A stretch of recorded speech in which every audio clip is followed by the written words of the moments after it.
दोस्तों इस वीडियो में हम आपको बताने वाले हैं कि तड़ित क्या है, जिसे हम लोग प्राय आम बोलचाल की भाषा में बिजली गिरना या फिर वज्रपात कहते हैं। आखिरकार ये है क्या, कैसे गिरता है, क्यों गिरता है, क्या वजह है और इससे बचने का क्या उपाय है, सभी सवालों पर आज के इस वीडियो में हम चर्चा करने वाले हैं। इसीलिए आप इस वीडियो में कंप्लीट अंत तक बने रहिए ताकि आपको हर चीज़ समझ में आ सके। तो चलिए इस वीडियो को शुरू करते हैं। देखिए इस वीडियो में हम बादल कैसे बनता है, इससे कैसे बचेंगे, क्या वजह है कि बिजली बन जाता है, आदि आदि सब चीज़ पर चर्चा करेंगे। ठीक है, तो सबसे पहले हम थोड़ा सा जान लेते हैं कि तड़ित आखिरकार होता क्या है। देखिए कड़क के साथ बिजली गिरना को हम लोग तड़ित कहते हैं। ठीक है, कड़क के साथ यानी गर्जन के साथ, आवाज के साथ बिजली गिरना, कहां पर, धरती पर, उसी घटना को हम लोग क्या कहते हैं, तड़ित कहते हैं। और यह तीन प्रकार का होता है। पहला विस्तृत तड़ित, विस्तृत मतलब बड़ा तड़ित। आप देखे होंगे कि बादल में कभी कभी होता क्या कि पूरा बादल अचानक व्हाइट हो जाता है और तुरंत बंद हो जाता है, ज़्यादा आवाज़ वगैरह नहीं करता है। ठीक है, लगता है कि पूरा एकदम बिजली अचानक आ गया और तुरंत बंद हो गया। ठीक है, उसी को हम लोग विस्तृत तड़ित कहते हैं। दूसरा होता है धारीदार तड़ित। यहाँ पर देख रहे हैं आप, ये है धारीदार तड़ित, ये जानलेवा होता है, एकदम खास स्थान में ये स्ट्राइक करता है। ठीक है, ऊपर से बादल से धरती पर क्या करता है, स्ट्राइक करता है, उसी को हम लोग कहते हैं धारीदार तड़ित। और तीसरा होता है कंदुक, यानी कि बॉल जैसा आता है, लगता है कि एकदम वज्र गिर रहा है, ऊपर से पत्थर गिर रहा है, उसी को हम लोग क्या कहते हैं, कंदुक तड़ित कहते हैं। अब यहाँ पर सवाल ये उठता है कि जो बिजली यहाँ पर गिर रहा है ये कैसा होता है, इसका नेचर कैसा होता है। हम आपको बता दें, इसका जो टेम्परेचर होता है वो सूर्य के टेम्परेचर से 5 गुना भी ज़्यादा होता है। ठीक है, लगभग 27,000 डिग्री सेल्सियस। कितना होता है इसका तापमान, 27,000 डिग्री सेल्सियस। ठीक है, और इसका अगर हम वोल्ट की बात करें, पोटेंशियल का बात करें, तो इसका पोटेंशियल 10 करोड़ के लमसम होता है। कितना, 10 करोड़ वोल्ट। ठीक है, आप सोच सकते हैं, आप इस बात से अंदाजा लगा सकते हैं कि जो हमारे यहाँ बिजली जलती है वहां पर कितना पोटेंशियल डिफरेंस होता है, 220 वोल्ट, और यहां पर कितना है, 10 करोड़ वोल्ट। वाह रे वाह, क्या बात है, 10 करोड़ वोल्ट हम लोग को 220 वोल्ट मारता है, सो पटक कर, उठा पटक कर खत्म भी कर देता है किसी किसी व्यक्ति को, है कि नहीं। और यहां पर 10 करोड़ वोल्ट है, मतलब कि आदमी पर अगर पड़ गया ये वाला वोल्ट तो समझ लीजिए चील बन जाएगा, कौवा बन जाएगा। ठीक है, यही बात है यहाँ पर। लेकिन सबसे अच्छी बात यह है कि इसका जो टाइम पीरियड है वो बहुत ही कम है, इसीलिए ये ज्यादा जानलेवा नहीं होता है।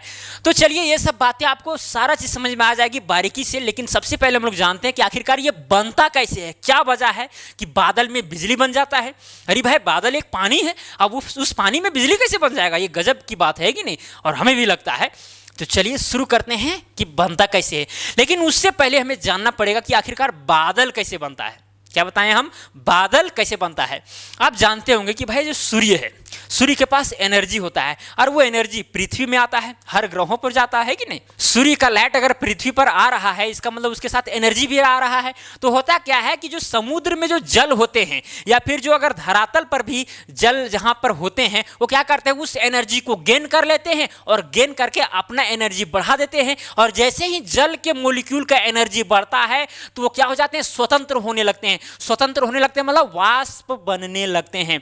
जल के मोलिक्यूल का एनर्जी बढ़ने के चलते वो ऊपर उठने लगते हैं और इसी तरह से उठते उठते जाते जाते देखिए इस तरह से बादल का निर्माण होने लगता है। मतलब बहुत सारी बूंदें ऊपर चली जाती है और जाने से होता क्या है, लगभग 167 मीटर ऊपर जाने से होता क्या है, 1 डिग्री सेंटीग्रेड या फिर सेल्सियस तापमान जो है डिक्रीज हो जाता है। क्या बोले हम, जैसे ही धरातल से हम 167 मीटर ऊपर जाएंगे तो 1 डिग्री सेल्सियस तापमान कम हो जाएगा। और आप सबको पता होगा ये जो बादल बनता है ऊपर में वो लगभग 2 से लेकर 6 किलोमीटर तक, 2 से 6 किलोमीटर के रेंज में बादल ऊपर में बनता है।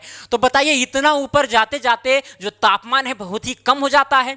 अब यहाँ जल का मॉलिक्यूल जो निकल रहा था उसके पास एनर्जी ज्यादा था, अब धीरे धीरे ऊपर जाने पर तापमान कम हो जा रहा है कि नहीं, यानी एनर्जी वो लॉस करता चला जाएगा। और एक समय ऐसा आएगा इस टॉप पर पहुंचने के बाद, 2 से 6 किलोमीटर तक पहुंचने के बाद उसका जो एनर्जी है बहुत ही कम हो जाएगा और वो एकदम ठोस बन जाएगा। क्या बन जाएगा, बर्फ जैसा बन जाएगा, एकदम नेगेटिव में चला जाता है वहां का टेम्परेचर, जहां पर बादल बनता है वहां पर। अगर छोटी छोटी बूंद या फिर बर्फ के टुकड़े जैसे इधर उधर अगर मूव कर रहा है तो होता क्या है, पृष्ठीय तनाव के चलते आपस में वे मिल जाते हैं और धीरे धीरे एक बड़ा बादल का निर्माण कर देते हैं। ठीक है, ये बातें आपको समझ में आ गई, कोई दिक्कत नहीं होना चाहिए। चलिए अब होता क्या है, बादल में ये जो यहाँ पर बादल बना है हमेशा इधर से उधर होते रहता है। आप लोग ऊपर में देखते होंगे कि जो बादल है एकदम जा रहा है तेजी गति से, उधर से इधर आ रहा है। तो होता क्या है कि बादल में भी बहुत सारे भाग होते हैं, एक इधर बना हुआ है, एक उधर बना हुआ है, एक उधर बना हुआ है कि नहीं। तो होता क्या है, इधर उधर जाने से घर्षण होता है और घर्षण होने के चलते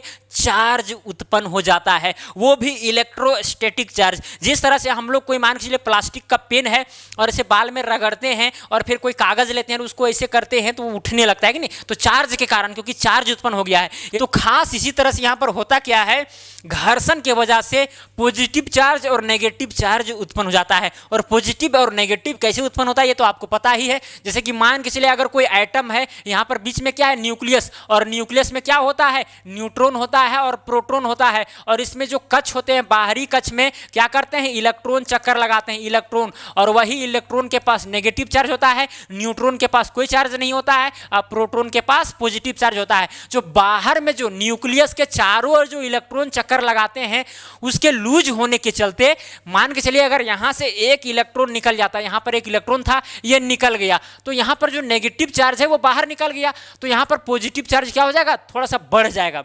मतलब बढ़ेगा नहीं, वही रहेगा, लेकिन पॉजिटिव चार्ज ज़्यादा हो जाएगा नेगेटिव चार्ज के तुलना में। तो इसीलिए ये वाला पॉजिटिव चार्ज माना जाएगा। और ये वाला इलेक्ट्रॉन जिसके पास जाएगा, मान के चलिए इधर कोई आइटम है, इसके पास चला गया तो ये बन जाएगा नेगेटिव चार्ज, ठीक है। या फिर इलेक्ट्रॉन ही अपने आप में एक नेगेटिव चार्ज है। तो ये बातें आपको ये जानते होंगे, बहुत ही डीपली चीज़ है और भी आपको समझना होगा, लेकिन खैर कोई दिक्कत नहीं। अब यहाँ पर देखिए इसी तरह से होता क्या है, नेगेटिव चार्ज वाला जो बादल रहता है वो नीचे रहता है। नीचे इसलिए रहता है क्योंकि देखिए नेगेटिव चार्ज निकल रहा है, कोई आइटम है इससे नेगेटिव चार्ज निकल रहा है, मतलब कि इसका जो मतलब कि क्या बोलते हैं, मास जो है, मास में कमी आ रही है। तो मतलब मास अगर ज़्यादा होगा तो वो चीज़ नीचे रहेगा, इसीलिए नेगेटिव चार्ज जो है नीचे रहता है और पॉजिटिव चार्ज ऊपर रहता है। अब होता क्या है, कहीं पर भी अगर पॉजिटिव चार्ज है और नेगेटिव चार्ज है तो हमेशा पॉजिटिव चार्ज हमेशा चाहेगा कि भाई हमें नेगेटिव चार्ज मिल जाए, क्या मिल जाए, नेगेटिव चार्ज मिल जाए। और हमेशा नेगेटिव चार्ज ये भी चाहेगा कि हमें पॉजिटिव चार्ज मिल जाए। जैसे ही वो ये चाहा और ऐसा कहीं हो गया तो समझिए कि वहां पर करंट का फॉर्मेशन हो गया। क्या हो गया, करंट का फॉर्मेशन। जो हम लोग के यहाँ जो तार रहता है, समझिए ये तार है, उसमें होता क्या है, इलेक्ट्रॉन फ्लो करता है। ये देखिए ये इलेक्ट्रॉन है, अरबों खरबों इलेक्ट्रॉन है, और इलेक्ट्रॉन क्या करता है, फ्लो करता है। और इसी फ्लो होने के चलते हमारे घर में बिजलियाँ जलती है कि नहीं। तो जो बिजली गिरता है ऊपर से 100 और हमारे घर में जो बिजली लगा हुआ है 100, वो सेम चीज़ है, बिजली सेम है, सब इलेक्ट्रॉन के फ्लो होने के चलते ही वो घटित हो रहा है, ठीक है। तो होता क्या है, जैसे ही नेगेटिव चार्ज पॉजिटिव चार्ज की ओर जाता है तो वहाँ पर करंट उत्पन्न होता है कि नहीं, और वही हमें मलकते हुए दिखाई देता है। बात समझ में आ रही है आपको। तो यहाँ पर लाइटनिंग जो है, जो मलक है, वो 3 तरह से उत्पन्न हो सकता है। मान के चलिए ये बादल है, क्या है, ये बादल है। अब इस बादल में ऊपर में क्या है, पॉजिटिव चार्ज है और नीचे क्या है, नेगेटिव चार्ज है, ठीक है। तो ये पॉजिटिव चार्ज और ये नेगेटिव चार्ज आपस में ही टकरा जाएंगे और न्यूट्रल हो जाएंगे, ठीक है। क्या हो जाएंगे, न्यूट्रल हो जाएंगे। तो ऐसी स्थिति में क्या हो जाएगा, करंट का फ्लो होगा, क्योंकि इलेक्ट्रॉन जो है इधर से उधर जाएगा, फिर पॉजिट्रॉन जो है मतलब पॉजिटिव चार्ज इधर आएगा, है कि नहीं। तो इससे करंट का फ्लो होगा, और फ्लो होने के चलते यहाँ पर एक मलक उत्पन्न होगा। तो एक कंडीशन ये हुआ। एक कंडीशन और हो सकता है, ये मान के चलिए ये वाला यहाँ पर एक बादल है, एक बादल का टुकड़ा इधर है, यहाँ पर भी पॉजिटिव चार्ज, नेगेटिव चार्ज, ठीक है। अब होगा क्या, ये वाला नेगेटिव चार्ज जो है इस पॉजिटिव चार्ज के पास चला जाएगा और ये पॉजिटिव चार्ज इस नेगेटिव चार्ज के पास मतलब टकराएगा जब, तो इससे थोड़ा सा और विशाल क्या होता है, मलक उत्पन्न होता है, गर्जन उत्पन्न होता है, ठीक है। अब एक तरीका और हो सकता है, यहाँ पर होगा क्या, जब बादल जो है एकदम जोर से, अगर जोर से टकराएंगी तब क्या होगा, जोर से टकराने से positive charge negative charge flow होना प्रारंभ करेंगे और भारी मात्रा में करंट उत्पन्न होगा और वो धरती पर भी गिरने का चांस रहता है, जिससे हम लोग क्या कहते हैं, तड़ित कहते हैं, बिजली गिरना कहते हैं। बात आपको धीरे धीरे अब समझ में आ रही होगी। आप सोच रहे होंगे अच्छा ये बात है, ये जो यहाँ पर बिजली गिर रही है इसका मतलब यहाँ पर इलेक्ट्रॉन का फ्लो है। क्या है, इलेक्ट्रॉन का फ्लो है। जो बादल में इलेक्ट्रॉन थे वो क्या पॉजिटिव चार्ज खोज रहे थे, जब पॉजिटिव चार्ज बादल में नहीं मिला, जब ज़्यादा इलेक्ट्रॉन बादल में बन गया, तब वो क्या हुआ, पृथ्वी की ओर आकर्षित हो गई। क्योंकि पृथ्वी का ऐसा कंडक्टर है, ऐसा कंडक्टर, इसमें पॉजिटिव चार्ज जितना भी दे दीजिए खत्म कर देगा, नेगेटिव चार्ज जितना दे दीजिए सब खत्म कर देगा, है कि नहीं। तो अगर बादल का निचली हिस्सा में अगर नेगेटिव चार्ज ज़्यादा है तो भाई कंडक्टर है, पृथ्वी क्या है, कंडक्टर है। तो होता क्या है कि वहाँ पर नेगेटिव चार्ज एकदम फ्लो होना प्रारंभ कर देती है किधर, पृथ्वी की ओर। तो इसी के कारण क्या होता है, एक मलक उत्पन्न होता है, गर्जन उत्पन्न होता है। अब गर्जन, अब आप कहेंगे भाई यहाँ चलिए बिजली कैसे उत्पन्न हुई है हमको समझ में आ गया, लेकिन ये जो आवाज़ है, आवाज़ कैसे उत्पन्न होता है। देखिए यहाँ पर ये वाला जो आप स्ट्रैक देख रहे हैं, लाइटनिंग स्ट्रैक जो देख रहे हैं, होता क्या है, आपको ये पतला पतला दिख रहा है लेकिन बहुत ही मोटा होता है।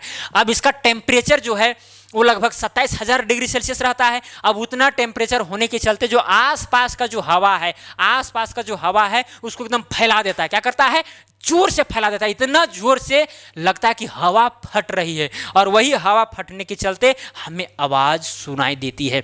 और ये भी इंटरेस्टिंग एक फैक्ट है यहाँ पर कि आप देखते होंगे कि भाई मलकता पहले है और गरजता बाद में है।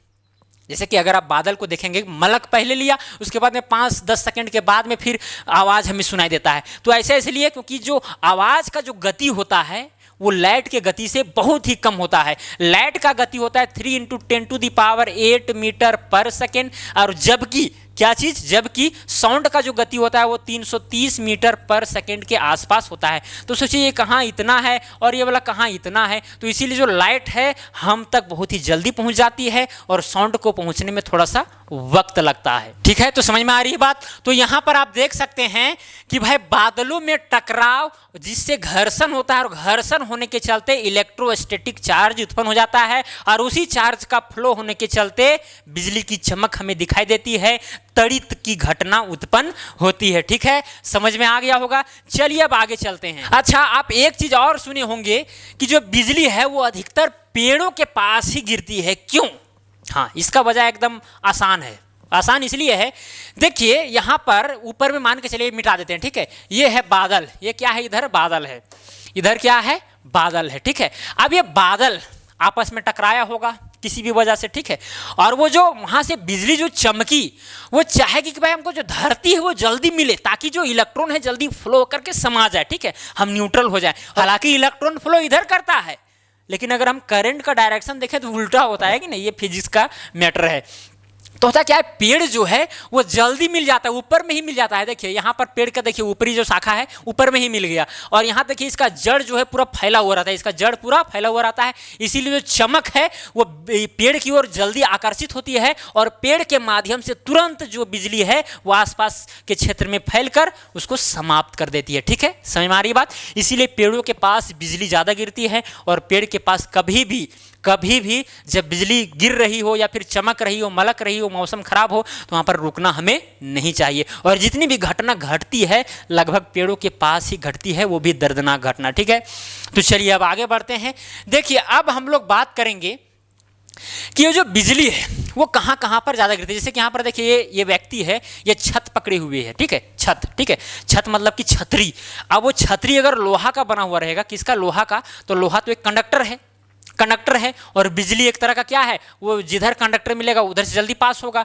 तो होगा क्या भाई, छत भी भींगा हुआ है, अगर लोहा भी गलती से भींगा हुआ रहेगा, इधर जो निकला हुआ रहता है वो भी अगर भींगा हुआ रहेगा, तो उससे क्या होगा, आपके हाथ में आ जाएगा। आपका बॉडी भी क्या है, एक तरह का कंडक्टर है। अब कंडक्टर है भाई, तो जो बिजली गिर रहा है आपके छतरी में आया, छतरी से सीधे आपका बॉडी में चला गया, और बॉडी से फिर धरती में जाएगा, मतलब इलेक्ट्रॉन जो है आपके शरीर से प्रवाह होना प्रारंभ करेगा। इसीलिए आप सिकुड़ करके लकवा उकवा व्यक्ति को मार देता है कि नहीं, यही वजह है। क्योंकि इलेक्ट्रॉन जो है एकदम तेजी से शरीर से पास हो जाता है, और पास होगा भाई, हम तो एकदम इंसान हैं, है कि नहीं, इंसान है, हमारे शरीर में प्रोटीन है, लिपिड है, बहुत सारे कार्बोहाइड्रेट है कि नहीं। तो वहाँ पर इलेक्ट्रॉन फ्लो अगर होगा तो दिक्कत वाली बात हो जाएगी। इसीलिए आदमी को लकवा मार देता है, फलना चीज़ हो जाता है, आदमी मर जाता है। ठीक है, और देखिए फिर बिजली जहाँ पर गिरती है अधिकतर, फिर जहाँ पर मान के चलिए लोहा, ये चीज़ है, देखिए यहाँ पर लोहा है, या कहीं पर टावर है, या पर कहीं पर पोल है, वो सब जगह पर जल्दी गिरती है। क्योंकि देखिए अगर पोल में तार लगा हुआ है, तार एक कंडक्टर है, अब होगा क्या कि अगर बिजली वहीं पर जल्दी गिरती है तो तार के माध्यम से तुरंत धरती में चली जाएगी, ऐसा भी होता है कि नहीं। तो समझ में आ रहा होगा आपको। ठीक है, अब हम लोग चलते हैं सबसे बड़ा मुद्दा पर कि आखिरकार ये जो बेंजामिन फ्रैंकलिन है, अमेरिकी वैज्ञानिक है, इन्होंने एक बहुत बड़ा खोज निकाला। देखिए ये जो बिजली गिरना है, तड़ित जो है, यह एक बहुत बड़ी प्राकृतिक घटना है, और ये ज़्यादा घटने वाली घटना है, और जान भी ज़्यादा लेती है, और बहुत बार घटती भी है। ठीक है, तो बेंजामिन फ्रैंकलिन इस पर एक प्रयोग किए कि आखिरकार ये घटती कैसे है, इसको कैसे रोका जाए। तो उन्होंने एक पतंग के साथ प्रयोग किया।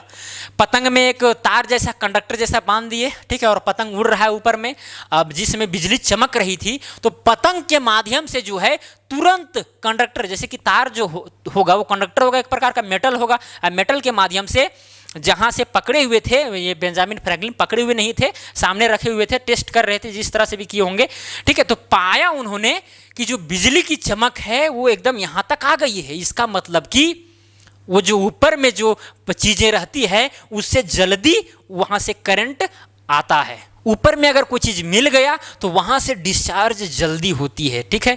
तो उन्होंने एक बहुत बड़ा एक खोज निकाला, और उनके साथ में एक रिचर मैन नाम करके भी एक वैज्ञानिक थे, उन्होंने भी एक प्रयोग किया, मतलब कि एक रेशम के धागा से पतंग उड़ाया जो गीला था, ठीक है। अब उन्होंने पकड़ के किया, बेचारा टपक गए, ठीक है, बहुत बड़ा दिक्कत हो गया। प्रयोग तो कर रहे थे बहुत ही अच्छा, पूरा विश्व में नाम कमाने के लिए या फिर लोगों को बचाने के लिए, लेकिन ये प्रयोग बहुत ही डेंजरस है, ठीक है। अब पूरा मान के चलिए पतंग उड़ा रहे हैं और पूरा कंडक्टर है पतंग, अगर कहीं मल का तो पूरा जो बिजली है वो उसी के माध्यम से धरती में जाना चाहेगी। अब जिससे कि आप अगर पकड़े हुए हैं उसको तो फिर शरीर के माध्यम से फिर धरती में जाएगा, तो इलेक्ट्रॉन का फ्लो होगा जिससे आदमी मर जाएगा। तो इसीलिए रिचर मैन जो है उनका निधन हो गया था, ठीक है। चलिए, अब बेंजामिन फ्रैंकलिन ने तड़ित चालक का निर्माण किया। अब तड़ित चालक क्या है? यह बचने का एक बहुत बड़ा उपकरण है। आप देखेंगे कि बड़े बड़े बिल्डिंग में या फिर जहाँ पर टावर लगे होते हैं वहाँ पर ऊपर में तड़ित चालक लगा हुआ होता है, ठीक है। यह बेसिकली कॉपर का होता है। किसका होता है? कॉपर यानी तांबा का, क्योंकि तांबा जो है यह एक प्रकार का बहुत ही अच्छा सुचालक है इलेक्ट्रिसिटी का। तब होता क्या है, अगर बादल गरज रहा है, मलक रहा है, अगर बिजली नीचे गिर रही है तो जो तांबा है उसको अट्रैक्ट करके क्या करता है, ये तांबा नीचे धरती में ले जा करके उसको समा देता है कि नहीं, और नीचे प्लेट लगा हुआ रहता है और प्लेट के माध्यम से तुरंत धरती में जो है समा जाता है, ठीक है। तो इससे हम बच सकते हैं आसानी से, कोई भी दिक्कत नहीं होगा।